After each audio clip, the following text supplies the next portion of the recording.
અમે જ્યારે આ વિષય વિશે વિચાર્યું ત્યારે તાજેતરમાં બનેલી એવી કેટલીક દુઃખદ ઘટનાઓ નહોતી બની, પણ મનમાં ચિંતા એવી હતી કે આ બાળકો આપણા પોતાના એની સાથે આપણે જે રીતે કામ પાડવું જોઈએ, અને ખાસ કરીને શિક્ષક અને શિક્ષણ જગત એણે જ એમના વિશે જે રીતે વિચારવું જોઈએ એને લગતી કોઈ વાત થાય તો બહુ સારું.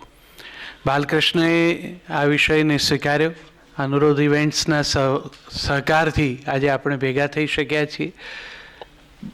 તમે વાલી હો, આજે ન હો કાલે થાવ. બાળકની સાથે કામ કેવી રીતે પાડવું એ આપણા બધાની ચિંતાનો વિષય અત્યારે છે. હળવાશથી વાત ચોક્કસ કરી શકાય, પણ મુદ્દો બહુ જ મૂંઝવે એવો છે. અને એ વાસ્તવમાં એવું યુદ્ધ છે કે જેમાં તમે જાતે જ્યારે સમરાંગણમાં ઊભા હો ને ત્યારે ખરેખર શું કરવું જોઈએ એ તમને સૂઝે તો જ એમાંથી રસ્તો નીકળે. આમાં સફળતાની કોઈ ગેરંટેડ ફોર્મ્યુલા પણ નથી. જે બાબતથી મેં મારા બાળક સાથે કામ પાડ્યું હોય અને હું સફળ થયો હું, એ જ રીતે તમે તમારા બાળક સાથે કામ કરવા જાઓ અને સફળ ન થાઓ એમ પણ બને. શિક્ષણ પ્રત્યેની આપણી એના માધ્યમ ઇત્યાદિની બાબતમાં, શાળાઓની પસંદગીની બાબતમાં આપણી જે ઘેલછા છે એના દુષ્પરિણામો ધીરે ધીરે દેખાવા માંડ્યા છે, પણ હજુ દસકો લેશે ત્યારે ખરેખર ખબર પડશે કે જે બાળકને આ શાળામાં એડમિશન આપવા માટે આપણે રાતોના ઉજાગરા કર્યા, રાતથી આપણા ડ્રાઈવરને ઊભો રાખીને એનું એડમિશન ફોર્મ મેળવ્યું, એ શાળાના 11 વર્ષ કે 12 વર્ષના અભ્યાસને અંતે આપણે આપણાથી દૂર જતું રહે એવું બાળક તૈયાર કર્યું. એટલે મુદ્દા હવે વધારે ગંભીર થવામાં છે. વાલી તરીકે જે આપણે થોડા જાગૃત થવાનું છે એ જે બાળક સાથેનું બોન્ડિંગ ક્રિએટ કરવાનું છે એને માટેનો આપણે સમય જ રહેવા નથી દીધો. મને વારંવાર એવું લાગ્યા કરે છે કે આ જે બાળક 2 વર્ષનું કે 2.5 વર્ષનું થાય ત્યાં સુપર મોમ્સ જે રીતે બાળકને ક્યાંક નાનકડી કિન્ડરગાર્ટન પ્રવૃત્તિ કરાવશે ને એવી બધી જે જાહેરાતો આવે છે એમાં મૂકી દેવા તૈયાર થઈ જાય છે. આ બાળક જન્મ્યું નથી હોતું ત્યારે તમે જે રીતે રન્ના દેના ઘોડા ખૂંદ્યા છે એ પછી આ બાળક આવ્યા પછી તમે એને 2.5 વર્ષ પણ સાચવવા તૈયાર નથી. હવે જો એ 2.5 વર્ષે તમે આ બાળકને શાળામાં ધકેલી દો, ઈચ્છો કે તમારા જેમાં બીજા 20 મમ્મી પપ્પાઓના બાળકો એ પેલી એક અંગ્રેજીના વિષય સાથે અથવા અંગ્રેજીના માધ્યમથી ભણેલી BEd ન થઈ હોય એવી એક પ્રકારની કાર્મેલ એજ્યુકેટેડ છોકરી એ ક્લાસમાં એ 20 બાળકો સાથે અંગ્રેજીમાં જિંગલ બેલ કરાવે અને એનાથી તમારું બાળક જીવનમાં કંઈ બહુ પ્રગતિ કરી લેશે. આ ભ્રમણામાંથી જો મુક્ત નહીં થાવ તો શું દિવસો આવશે? જે બાળકને તમે 2.5 વર્ષ રાખવા નથી માગતા ઘરમાં, એ બાળકે તમને કેટલા વર્ષો રાખવા જોઈએ? એને તો પહેલા ગીવન ચાન્સ તમને રવાના જ કરવા જોઈએ કે આ 2 જણાએ મારે માટે જે કરવું જોઈતું હતું એ કર્યું નથી. એ તો આનાથી રાજી થઈ ગયા. એ જે પેલું રીંગા રીંગા રોઝીસ કરીને જે બાળક ઘેર આવે નવું નિશાળમાંથી, બાળ મંદિરમાંથી શીખીને, અને આમ ગોળ ગોળ ફરે, બાપુજી પ્રસન્ન ના થાય કારણ કે બાપુજી બિચારા હજુ ઓફિસ હોય, માં હરખાઈ જાય, પપ્પાને ફોન પણ કરી દે, તમને ખબર છે આજે તો રીંગા રીંગા રોઝીસ ગાયું એ, અને સાંજે તો એનું ડેમોન્સ્ટ્રેશન થાય પરિવારની વચ્ચે. પેલું રીંગા રીંગા કરને એટલે બાળક પાછું રીંગા રીંગા રોઝીસ કરતું ફરે, પડે, નીચે બેસે. આ 2 ગુજરાતી માધ્યમના મમ્મી પપ્પા કે અંગ્રેજી માધ્યમના હોય તો પણ એ સમજ્યા જ નથી કે આ જોડકણું ક્યારે અસ્તિત્વમાં આવ્યું હતું. આ જ્યારે પ્લેગ જેવો ભયંકર રોગ આવ્યો અને માણસો ઉધરસ ખાઈને ગોળ ગોળ ચકરડી ફરીને પડીને મરતા થયા ને, એમાંથી આ જોડકણું ઊભું થયું છે. આનો હરખ ન હોય, તમે રેન ગો અવે તો એમને ત્યાં ગવાય. આપણું તો આવરે વરસાદ છે.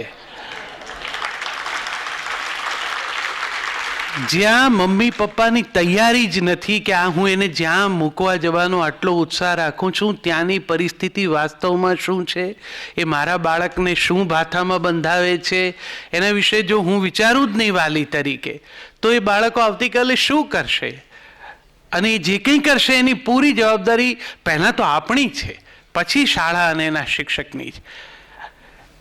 મોરારી બાપુ બહુ સરસ અમને એક વખત વાત કરી હતી કે એ વિદેશમાં હોસ્ટના ઘેર રહેતા હશે, એટલે પેલા બે યંગ બાળકો એમના, તો બાપુ આગળના રૂમમાં સોફામાં બેઠા હશે અને પેલા છોકરાઓ એન્ટર થયા, એટલે મમ્મી પપ્પાએ તરત એમ ઊભા રાખ્યા અને કીધું કે લુક બાપુ ઇઝ હિયર.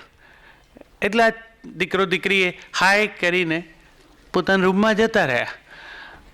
બાપુ બહુ સંવેદનશીલ અને બહુ જાગૃત છે ને એ અર્થમાં સોશિયલ એડ્યુકેટર પણ છે, એટલે એમણે મમ્મી પપ્પાની ગેરહાજરીમાં બાળકો સાથે વાત કરી. ત્યારે બંને એ જ કીધું કે આ બે જણાએ જ્યારે અમને એમની જરૂર હતી ઉપસ્થિતિની, ત્યારે અમને એક ટેલિવિઝન અપાવ્યું છે, એક કોમ્પ્યુટર અપાવ્યું છે, એક ફોન અપાવ્યો છે, પોતે હાજર જ નથી રહ્યા. તો એ જેમને પણ બોલાવે ને એ માણસો સાથે અમને બહુ એટલો બધો રસ નથી વાત કરવાનો. બહુ સરળ રમૂજમાં એમ કહેવાય છે કે એક ભાઈ પોતાના બાળકને સવારના જ ફટકારતા હતા, 2 3 4 થપ્પડ મારી દીધી. પછી બાળકે કીધું કે પણ મારો છો કેમ, એ તો કહો. એટલે એમણે કીધું કે આજે તારું રિઝલ્ટ છે ને, તો કે હા, અને કે મને આવતા મોડું થાય એવું છે. આટલી બધી ક્લેરિટી છે આપણને આપણા બાળકની સમજદારી વિશે, એના પરિણામો વિશે. આ દશામાં જો આપણે મા બાપ તરીકે બાળકોને ઉછેરતા હોઈએ, મને ઘણી વખત કેટલાક નાના જોઈને તો એમ લાગે છે કે આ એમના છે કે કોકના એમને આપ્યા છે. અને કેટલાક એટલા બધા બેદરકાર હોય છે આવા ઓડિટોરિયમમાં કે એમ આપણા ઘેર લઈને આવ્યા હોય પોતાના છોકરાને અને આમ છૂટું જ મૂકે એને પટ્ટો કાઢીને, અને પેલાને જે આખો દિવસ બાંધી રાખ્યું હોય એનો જે આનંદ એ આપણા ઘરમાં લે. આપણું સતત જીવ ફડકમાં રહે કે આ હમણાં કઈ વસ્તુ તોડશે, અને એની મમ્મી તો આપણી જોડે વાતો કરવામાં એટલી બધી મગ્ન હોય કે એના તરફ નજર પણ નાખવા તૈયાર ના હોય.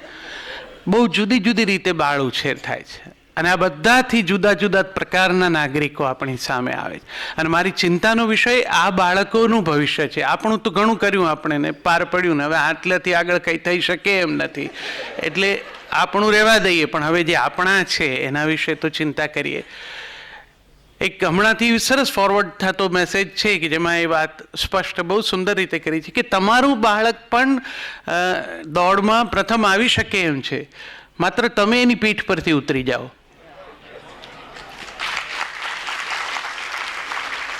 આ બધા જ બાળકો ઉપર આપણે ચડી બેઠા છીએ. હું ઘણીવાર એમ કહું છું કે બાળકની 2 આંખો ઉપર 4 આંખોના સપનાનો ભાર આપણે નાખી દીધો છે.